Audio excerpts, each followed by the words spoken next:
आज हमारे पास जो प्रश्न आया है वह है निम्नलिखित आत्मकथाओं का सही कालानुक्रम कौन सा है। यहाँ पर चारों विकल्प में हमारे पास चार चार आत्मकथाएं दी हुई हैं। इनके नाम एक बार पढ़ते हैं। लगता नहीं है दिल मेरा, कस्तूरी कुंडल बसे, हाथ से शिकंजे का दर्द। देखिए, आत्मकथाएं जो हमारे पाठ्यक्रम में हैं निश्चित तौर पर हम उनका अध्ययन करते हैं। हम कम से कम आत्मकथाएं और उनके लेखकों के नाम को पढ़ लेते हैं, प्रयास करते हैं ज़्यादा से ज़्यादा के नाम हमें याद रहें, विशेषकर वे जो बहुत ही महत्वपूर्ण हैं। इस प्रश्न में एक विशेषता है जिसकी तरफ मैं आप सभी का ध्यान आकृष्ट करना चाहूँगा कि यह प्रश्न एग्ज़ाम में क्यों आया होगा। देखिए, हमारे पाठ्यक्रम में एक टॉपिक है अस्मिता मूलक विमर्श, जिसके अंदर चार चीज़ें लिखी हुई हैं: दलित, स्त्री, आदिवासी और अल्पसंख्यक। तो यह जो प्रश्न है यह कहीं ना कहीं अस्मिता मूलक विमर्श से संबंधित है, इसी कारण महत्वपूर्ण है और इसी कारण से यह एग्जाम में पूछा भी गया है। देखिए, स्त्री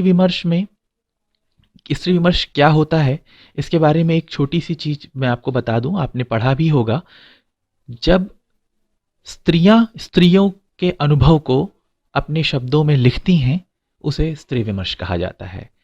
स्त्रियों के जो स्त्री कथाकार, स्त्री लेखिकाएं हैं, उनका यह मानना है कि उनकी जो पीड़ा है उसको पुरुष केवल देख सकता है, अनुभूत नहीं कर सकता है।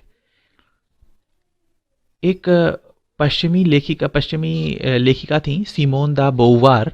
इन्होंने अपने द सेकेंड सेक्स नामक पुस्तक की भूमिका में लिखा है, अब तक औरत के बारे में पुरुष ने जो कुछ भी लिखा है उस पूरे पर शक किया जाना चाहिए, क्योंकि लिखने वाला न्यायाधीश और अपराधी दोनों ही है। यह बिंदु आप देखिए कि लिखने वाला यानी कि पुरुष ही न्यायाधीश है और पुरुष ही अपराधी है।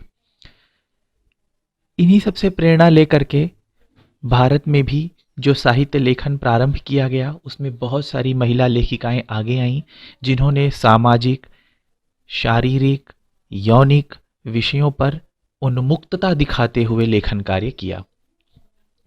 इस क्रम में जो आत्मकथाएं हैं जिसमें कि महिला लेखिकाओं ने अपनी आत्मकथा का विवरण प्रस्तुत किया, अपने अनुभवों को लिखा, उनकी मैंने एक सूची बना के रखी हुई है जो मैं आप लोगों से यहाँ साझा कर रहा हूँ।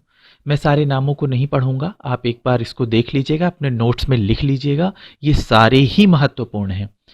हमारे प्रश्न में जो वर्णित आत्मकथाएं हैं वो है रमणिका गुप्ता जी की हाथ से, जो 2005 में लिखी गई। मैत्रेयी पुष्पा जी की कस्तूरी कुंडल बसे 2002 में लिखी गई।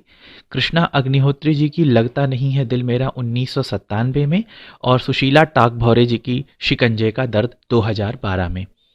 और हम चूंकि इसके सन को भी यहाँ पर लिखे हुए हैं तो आप आसानी से इनका क्रम लगा सकते हैं।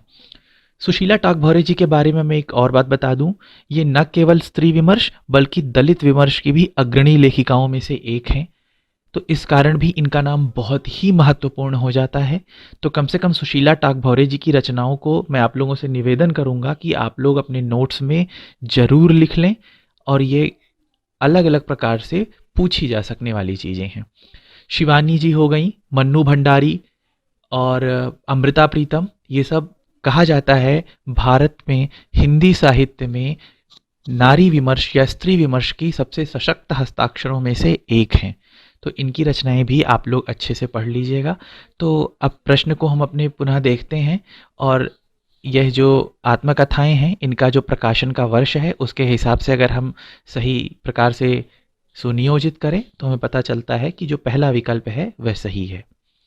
मैं आशा करता हूं कि इस प्रश्न में आप लोगों को, चूंकि बहुत सारी चीज़ें मैंने ऐसी बताई जिसमें आपको स्मरण करना पड़ेगा, याद करना पड़ेगा, रटना पड़ेगा, लेकिन आप क्या पढ़ें इसके लिए आपके दिमाग में हमेशा ये चीज़ होनी चाहिए कि आपके पाठ्यक्रम में क्या चीज़ें हैं, और प्रश्न उन्हीं से बनते हैं। कई बार सीधे बन जाते हैं और कई बार थोड़ा घुमा करके बनते हैं। ये थोड़ा घुमा करके पूछा गया प्रश्न है, स्त्री विमर्श को सीधे ना पूछ करके उन्होंने स्त्री विमर्श से संबंधित जो आत्मकथाएं हैं उनका कालानुक्रम पूछ लिया है। आशा करता हूँ आपको इसमें भी सहायता मिली होगी। मिलते हैं अगली सीरीज में कुछ नए प्रश्नों के साथ। धन्यवाद।